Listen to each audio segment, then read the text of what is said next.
അങ്ങനെ നമ്മുടെ മറയൂരിലെ ട്രക്കിംഗ് ഒക്കെ സ്റ്റാർട്ടായിട്ടുണ്ട് കേട്ടോ.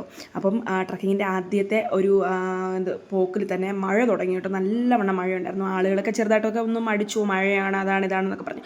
നമ്മൾ ഇനി ഇതൊക്കെ കാണാൻ വേണ്ടിയിട്ട് മറയൂരിലൊക്കെ വരാൻ പോകുന്നുണ്ടോ, അതുകൊണ്ട് ഞാൻ എന്ത് ചെയ്തു, രണ്ടും കൽപ്പിച്ച് അങ്ങ് ഇറങ്ങി കേട്ടോ. ഞാൻ ഇച്ചാനും മക്കളും ഒക്കെ അങ്ങ് ഇറങ്ങിയായിരുന്നു. അപ്പം ആദ്യത്തെ ഒരു ഇതെന്ന് പറയുന്നത് വെള്ളച്ചാട്ടമാണ് കേട്ടോ. നല്ല അടിപൊളിയാണ്, കാട് പ്രദേശമാണ് കേട്ടോ. ഇറങ്ങാൻ നല്ല പാടുണ്ടായിരുന്നു കേട്ടോ. എന്തിനിറങ്ങിപ്പോയി എന്ന് ആദ്യമൊക്കെ എനിക്ക് തോന്നി. പിന്നെ അങ്ങ് വെള്ളച്ചാട്ടത്തിൻ്റെ അടുത്തെത്തിയതോടുകൂടി ഞാൻ ഓക്കെ ആയി കേട്ടോ. അത്രയ്ക്ക് ഭയങ്കര കാടായിരുന്നു. ഇറങ്ങുന്നത് തന്നെ വളരെയധികം ഇങ്ങനെ ഭയങ്കര കുത്തനെയുള്ള ഇറക്കമായിരുന്നു കേട്ടോ. പിന്നെ അവിടെ ഇവിടെയായിട്ട് ഓരോ വൃക്ഷങ്ങളൊക്കെ ഉള്ളതുകൊണ്ട് അതൊക്കെ പിടിച്ച് ഇറങ്ങി. അയ്യോ, പിന്നെ കുറേ മരങ്ങളൊക്കെ അങ്ങോട്ടും ഇങ്ങോട്ടൊക്കെ ഒടിഞ്ഞ് പറക്കിയൊക്കെ കിടക്കുന്നുണ്ട് കേട്ടോ. കാറ്റിലൊക്കെ ഒടിഞ്ഞതും പിന്നെ ആളുകൾ വെട്ടിയെടുത്തതും അങ്ങനെ കുറേ മരങ്ങളൊക്കെ ഉണ്ട്. ഇതിൻ്റെ ഇടയിൽ എന്തെങ്കിലും പാമ്പൊക്കെ കാണുമെന്നായിരുന്നു പേടി.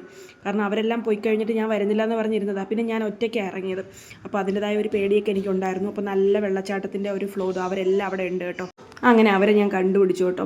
അവരങ്ങനെ താഴെ നിന്ന് എന്നെ കണ്ടു. പിന്നെ പക്ഷേ ഇനിയും കുറേ ഇറങ്ങാനുണ്ട് കേട്ടോ. കണ്ടോ, ഇത്രയും ദൂരം മുകളിലാണ് ഞാൻ നിൽക്കുന്നത്. അപ്പോൾ പ്രകൃതി രമണീയമായ ഒരു സ്ഥലമായിരുന്നു കേട്ടോ. നല്ല രസമുണ്ടായിരുന്നു കാണാനൊക്കെ. പക്ഷെ നമ്മുടെ നാട്ടിലെ പോലത്തെ ഫെസിലിറ്റീസ് ഒന്നും തന്നെ ഇവിടെ ഇല്ല. പക്ഷെ നല്ല ശാന്തതയുണ്ട് കേട്ടോ. നല്ല ശാന്തതയും നല്ല പച്ചപ്പും നല്ല തണുപ്പും ഒക്കെയുള്ള ഒരു അന്തരീക്ഷമായിരുന്നു കേട്ടോ. അങ്ങനെ ഇതാ ഞാനും വെള്ളച്ചാട്ടത്തിൻ്റെ അവിടെ എത്തിയിരിക്കുകയാണ്.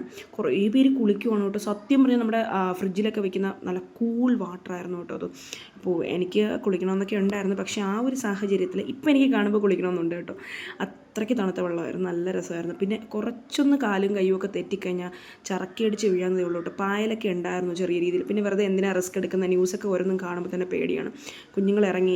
അങ്ങനെ നമ്മളതെല്ലാം കഴിഞ്ഞ് അവരെയും സേഫായിട്ട് കൊണ്ടുവന്നു കേട്ടോ. അപ്പോൾ ഇതിക്ക് നമ്മൾ അടുത്തെത്തിയ സ്ഥലം എന്ന് പറയുന്നത് നമ്മുടെ സ്ട്രോബെറി പാടമാണ് കേട്ടോ. അപ്പുറത്ത് ആപ്പിൾ പാടം ഉണ്ടായിരുന്നു, അപ്പോൾ ഞാനത് ചെറുതായിട്ടൊക്കെ കണ്ടിട്ടുണ്ട്. ഇപ്പുറത്ത് സ്ട്രോബെറി പാടമാണ് കേട്ടോ. ഇതെന്തോ വെളുത്തുള്ളി സംഭവം, വെളുത്തുള്ളി പോലത്തെ വെളുത്തുള്ളി തന്നെ, എന്തോ ഒരു കാട്ടുവെളുത്തുള്ളിയാണ് കേട്ടോ. ഇത് നമ്മുടെ ചൗ എന്നൊക്കെ പറയും. ഇത് ഞാൻ ഷില്ലോങ്ങിലുണ്ടായിരുന്ന സമയത്തൊക്കെ നിറയെ കിട്ടിയിട്ടുണ്ട്. ഞാൻ കറിയൊക്കെ വെച്ചിട്ടുണ്ട്. നമ്മുടെ വെള്ളരിക്ക പോലത്തെ ഒരു ടൈപ്പാണ്. പിന്നെ അവക്കാഡോ ഒക്കെ ഉണ്ടായിരുന്നു. സത്യം പറഞ്ഞാൽ വലിയ വിലക്കുറവൊന്നുമല്ലായിരുന്നു, നമ്മളെ നാട്ടിലൊക്കെ പോലെ തന്നെ ആയിരുന്നു കേട്ടോ. പിന്നെ അത് കഴിഞ്ഞിട്ട് നമ്മൾ ട്രക്കിങ്ങിൻ്റെ അടുത്തൊരു സ്ഥലത്തോട്ട് എത്തി കേട്ടോ. അപ്പോൾ ഇന്നത്തെ വീഡിയോ ഇത്രയൊക്കെ ഉള്ളൂ. ഇനി പുതിയൊരു വീഡിയോ ആയിട്ട് കാണുന്നത് വരെ ബൈ.